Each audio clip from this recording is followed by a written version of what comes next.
up for huge success. And one of the biggest benefits for the beginner, wherever you are on the green, you're always left with a 1-foot putt. Fraser Maud, Sky News, Doncaster. So we have a foot golf expert here in the shape of Michael Jarman, Petri Hoskin, who's a big fan of watching it, aren't you, Petri? Oh, I love it. She loves golf and football. I mean, as if they weren't boring enough independently. You played this, Michael? I have. It's brilliant for precision techniques and practicing, you know, kind of your coordinates, where you want the ball to land. It's all kind of hand to eye or foot to ball coordination skills. It's great for training. I wouldn't say let's try and push this forward as a recognised sport across the world, because that would just be ridiculous. Sport, isn't it? Like crazy golf. It's not a joke sport. There's a little bit more technicalities to it on that. I think it's a fantastic idea, and a lot of football clubs do this. There are a lot of football clubs that use it. There are a lot of football clubs who do it. It's more of as a game at the end of the training session, but listen, practice makes perfection on the pitch, and if they're practicing the distance and the trajectory of how they want the ball to scope out, to land to the target, fantastic. Fraser Maud got a ball in the hole there. That was easy, though. And that only took him 27 takes. That looked difficult, to be fair. I've got the instep of the foot, the way he opened himself Stephen's up. got quite a big garden. Perhaps you could put if you put one in on your lawn, I'll come and play. Would you? You think I'm going to start digging big holes in my lawn? You are kidding me, Petri. I know how precious you are. Not a chance. Not a chance. I only dig holes in the lawn if I'm going to put plants in it. It was an offer. You turned me down. I did turn you down. Let's talk about the Telegraph and this story. I know you've wanted to get this in all morning. This incredible story, Petri, of the tsunami girl who, sort of, as it said, came back from the dead, in effect. I mean, I find this absolutely amazing, this story. And I know newspaper reviews don't tend to do good news stories, but this is a good news story. This is the huge tsunami that happened 10 years ago, that killed 230,000 people, swept families torn apart from each other. One of the most devastating things to happen in this region of the world. And this little girl was swept away 60 miles away from the family, and of course in the sort of maelstrom that happened after the tsunami, believed to be missing, therefore dead. And it was her uncle that was walking down the street and saw a little girl about 60 miles away, saw a little girl walking down the street and said, "She looks like my niece. That looks like my niece. I'm sure that's my niece." And it turned out to be his niece. Incredible, so isn't it? It was a chance scene.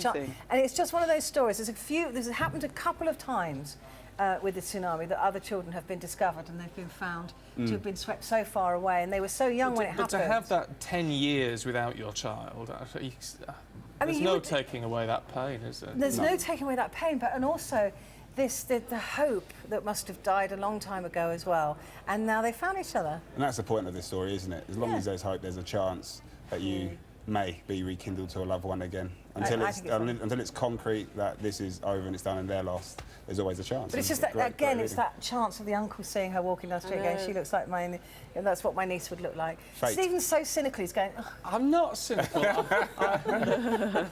It's a lovely story. I think it's a great story. I sort of think there's going to be a movie in this. Of course, there should be. I think it's lovely. Cynical, you've been cynical. No, there will be. There will be. Money to be made, oh God. Angelina Jolie will star in it. To the Sun. I don't know why I bother. I really don't. To the Sun. I've just got to draw our attention to this what nice is man that? with his large earlobes. That's not my story. And piercings. No, it's not. Thank heavens you're talking about. Why would you do that to yourself? He's got horns as well, look. But let's talk about this footsie fallout. Yeah, the reason why I picked this is purely on the basis that, you know, £65 billion wiped out. Headlines like this always make readers a little bit more panicked, because they don't necessarily understand what's quite happening in the markets, why the markets have sold off. £65 billion, of course, sounds like a huge amount of money to lose within the space of a week. But putting it into perspective, you know, the stock markets are a multi-trillion pound asset class. Stocks have rallied in the UK around about 100%, if not maybe more than that now, since the lows of the financial crisis in 2009. All this week was a little bit of a pause and a breather, risk aversion. Obviously, you've got some geopolitical tensions now with Russia and Ukraine, so maybe investors aren't as bullish as what they once were. I was a little bit disappointed with it, you know, because again, like I said, it just, if I don't understand the metrics and the mechanics behind the stock markets, I'm going to read that headline and think, oh, I was about to buy a property. Oh, maybe I won't buy a property. But that's the thing. It's all about perception, though, isn't it? That's kind of what What drives the markets a markets lot. are full of opinions, but It's a big figure, though. again, yeah, it's 65 billion. Listen, we're not talking small change here, but when I you could put it live on into it. perspective of, there's, come on, Just. Yeah. a couple Oh, so of we it don't often need to you have. panic.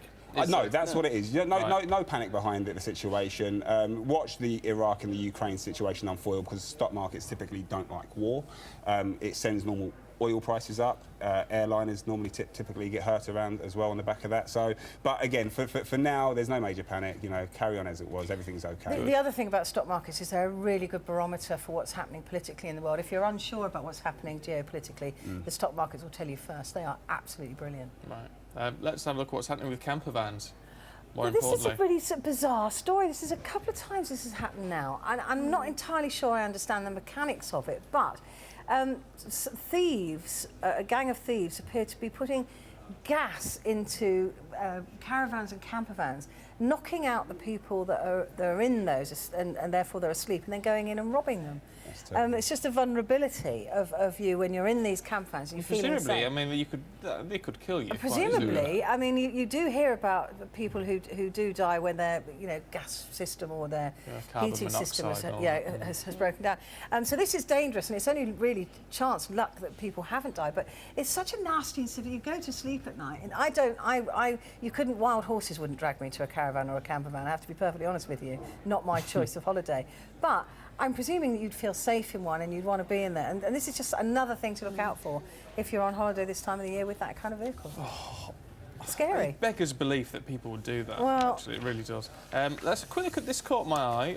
Racism doesn't grow at the bottom of the garden in the sun. Well, Jay? Petri and I had a real good chat about this one. Dr. Ben Pitcher is complaining and accusing, should I say, BBC Radio 4's Question Time on gardeners about the use of the words, what was it again? Native and non-native non-native plants. What? And Is fueling fascism, apparently. What? Dr. Ben Pitcher, if you are watching, please slap yourself twice across the face. I mean, the problem that you have with a story like this is it undermines the true aspect of actually what racism is. And when you start nitpicking at things such as, you know, he's using the term native and non-native when talking about plants, that could stoke fascism in a country. Really? No. I mean, it really It's too does much. belittle and undermine the real horror of true racism is disgusting. And when you people like this bring it down to gardener's question time and native and non, honestly, just 3 times slap yourself. I mean, it undermines the whole argument, the whole discussion. Is he and just it looks after a headline? ridiculous. He's Possibly. probably some academic who hasn't lived in the real world I have no idea. And actually, when making comments like that, I don't care. Because it's just stupid.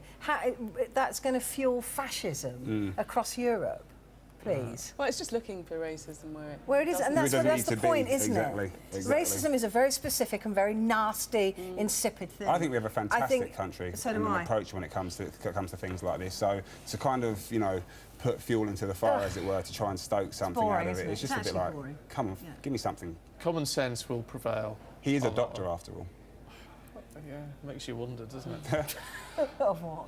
Guys, thank you. We're going to take a short break. Back with more for you just about.